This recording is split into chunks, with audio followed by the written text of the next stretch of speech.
Thank you for joining us on Business Now. I am Franco Malape. And now the Nigeria Labour Congress on Sunday shunned a meeting called by the federal government to discuss the subsidy removal and the attendant hike in fuel pump prices across the country. The union insisted that it would not hold any dialogue with the government representatives unless a legitimate team was set up. The National Treasurer of the Congress, Hakeem Ambali, confirmed the decision of the union to boycott the meeting. Ambali explained that the union did not attend the talks because the government representatives had no official mandate or authority to negotiate for the president. Recall that the Trade Union Congress officials attended the meeting, which was a follow-up to the talks held with the NLC at the presidential villa in Abuja last week, which ended in a deadlock. Away from that, now, the Socio-Economic Rights and Accountability Project has urged President Bola Tinubu to probe $2.1 billion and 3.13 trillion naira subsidy payment allegedly missing and unaccounted for between 2016 and 2019. Serap made the call in a statement issued on Sunday by its Deputy Director Kolawole Oluwadare, who said the subsidy payment weren't documented by the Auditor-General of the Federation. The organization also told the president to name and shame anyone suspected to be responsible for the alleged widespread and systemic corruption in the use of oil revenues and the management of public funds budgeted as fuel subsidy, while urging for their effective prosecution as well as the full recovery of any proceeds of crime. The group also urged the president to use any recovered proceeds of crime as palliatives to address the impact of any subsidy removal on poor Nigerians. And in the meantime, oil marketers have projected that the ex-depot price of premium motor spirit, popularly called petrol, will hit 550 naira per litre once the source foreign exchange rate at the parallel market for its importation.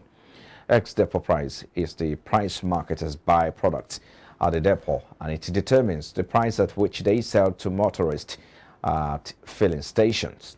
Dealers under the aegis of the Independent Petroleum Markets Association of Nigeria, through its public relations officer Okadike Chinedu, has also called on the government to give oil marketers the opportunity to start importing petrol since the commodity was now deregulated. Currently, the Nigerian National Petroleum Company is the sole importer of PMS into Nigeria, as other marketers stopped importing the commodity due to their inability to access the United States dollar. And now the Organization of Petroleum Exporting Countries on Sunday during its 35th Joint Ministerial Monitoring Committee meeting held in Vienna, Austria, allowed Nigeria, Congo, and Angola to continue to produce crude oil maximally to their quota of 2023. The members and non-members of the organization, referred to as OPEC Plus, agreed to cut crude oil production volumes in order to ensure global oil market stability, but made exceptions for some countries. However, Saudi Arabia, in a surprise unveiling, made an additional voluntary cut of 1 million barrels of oil per day as part of a deal struck by the group after hours of tense haggling. Nigeria, Congo, and Angola have also agreed that the highest production volumes of the last 6 months, from November 2022 to April 2023, should be used as the basis for the determination of the 2024 production quota. The federal government can borrow up to 759 billion naira from the Central Bank of Nigeria through the Ways and Means advances in line with the new guideline by the National Assembly.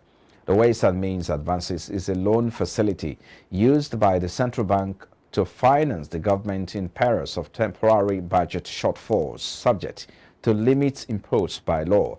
According to Section 38 of the CBN Act 2007, the Apex Bank may grant temporary advances to the federal government with regards to temporary deficiency of budget revenue at such rate of interest as the bank may determine. The Act placed a limit of 5% on how much the federal government could borrow, although the previous administration severely violated the limit. However, the House of Representatives, amid protest, recently approved an amendment to the Act raising the ceiling of Ways and Means advances from the Apex Bank from 5 to 15% of the federal government's previous year revenue. The House gave the approval at an emergency sitting in concurrence with the Senate, which had an emergency plenary to consider and approve some economic bills. In commemoration of the 2023 World Environment Day, a sustainability expert, George Anebonan, has tasked the Nigerian government to implement climate funds to address the lingering challenges affecting the country due to the effects of climate change and its environmental impact on the country. George was speaking on iBrandTV's Business Breakfast on the backdrop of this year's World Environment Day with the theme, Beat Plastic Pollution. According to him, Nigeria has a lot of policies and funds to help address the impact of climate change on the environment, but implementation has been the weak point.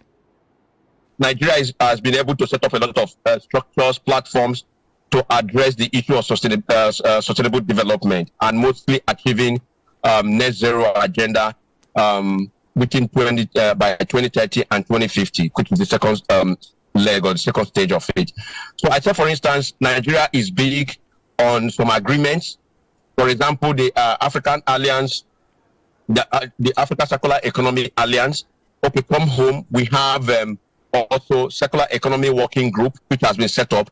Then we saw that last year, the former President Muhammadu Buhari was able to push for the country to set up what we call this climate fund. Yeah, they had to set up a climate fund last year or early this year. Looking at also what President Osinbajo did regarding the energy transition policies. He did a very robust work with his team on energy transition policy for the country. We also saw a lot of partnerships with African Finance Corporation, NSIA, Nigerian Sovereign Investment Fund, and the rest of them. So a lot of policies have been put in place, have been set up within the past few years, let's say 4 or 5 years, and all of them are geared towards ensuring that we meet up with our 2030 goals. Also, Nigeria is a signatory. Is also a signatory to the Paris Agreement. But where I have a challenge is implementation, and that's like a general problem in Nigeria.